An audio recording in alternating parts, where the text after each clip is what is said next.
Hello बच्चों, let us read the question first. Preventive and control measures adopted for the storage of grains include strict cleaning, proper drying, fumigation, all of the above. Preventive control measures जो हम use करते हैं storage of grains के लिए वो क्या क्या होते हैं, तो यहाँ पर हम की concept जो यूज करेंगे that will be storage of grains.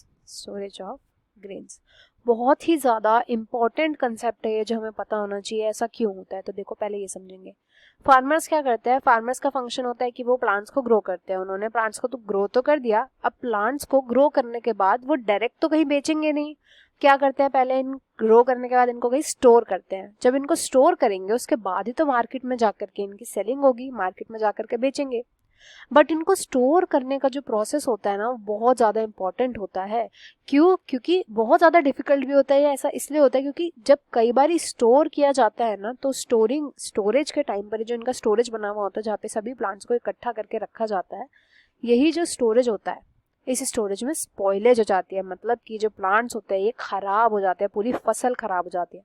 इसीलिए फार्मर को स्टोरेज ऑफ ग्रेन्स के बारे में पता होना चाहिए. ये खराब होते हैं इन लो फैक्टर्स से. पहला होता है बायोटिक, जिसमें आते हैं जैसे इंसेक्ट, सब लिविंग जो होते हैं, इंसेक्ट हो गया, फंगस हो गई, फंगस की वजह से खराब हो जाते हैं, माइट्स की वजह से, रॉडेंट्स की वजह से, ऐसे चूहे कई बार कुतर जाते हैं फसल को.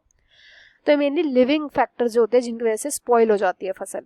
दूसरा होता है एबायोटिक, यानी कि नॉन लिविंग फैक्टर्स होते हैं. इसमें सबसे ज्यादा होता है जो खराब करता है टेम्परेचर. टेम्परेचर बहुत हाई है, उससे सारी फसल खराब हो जाएगी. टमाटर जैसे सड़ जाते हैं हाई टेम्परेचर पे. देन आता है मॉइस्चर. मॉइस्चर कम ज़्यादा हो गया तो भी फसल सड़ जाती है. तो ये मेन दो फैक्टर्स होते हैं जिनका बहुत ध्यान रखना पड़ता है, तब स्टोरेज करी जाती है. अब इस स्टोरेज को बेहतर बनाने के लिए क्या क्या किया जाता है, तो मोस्ट ऑफ द टाइम क्या करते हैं फार्मर, अपना जो पूरा का पूरा स्टोरेज का जो रूम है उसको क्लीन करते हैं. उसकी प्रॉपर क्लीनिंग होती है स्टोरेज रूम की, ताकि वहाँ पर कोई इंसेक्ट्स ना आए, कोई फंगस ना लगे, माइट्स ना आए, रॉडेंट्स ना आए. तो इसके लिए प्रॉपर क्लीनिंग होती है. Then fumigation. फ्यूमिगेशन का क्या मतलब होता है, उधर कई सारे टाइप के गैसेस जो है वो छिड़की जाती है. मेनली किस चीज़ के लिए, फंगस को दूर रखने के लिए, फंगस बैक्टीरिया ताकि ना लगे, वो फसल को खराब ना करे इसलिए. देन ड्राइंग करी जाती है, प्रॉपर ड्राई किया जाता है. ये जो ड्राइंग होती है सन में करी जाती है, ताकि जो मॉइस्चर है ना वो मेंटेन रहे, जो प्रोटेक्शन वो मेंटेन रहे उनकी प्लांट्स की. तो यहाँ पर राइट आंसर हो जाएगा option D, all of the above. I hope you understood well. Best of luck and thank you.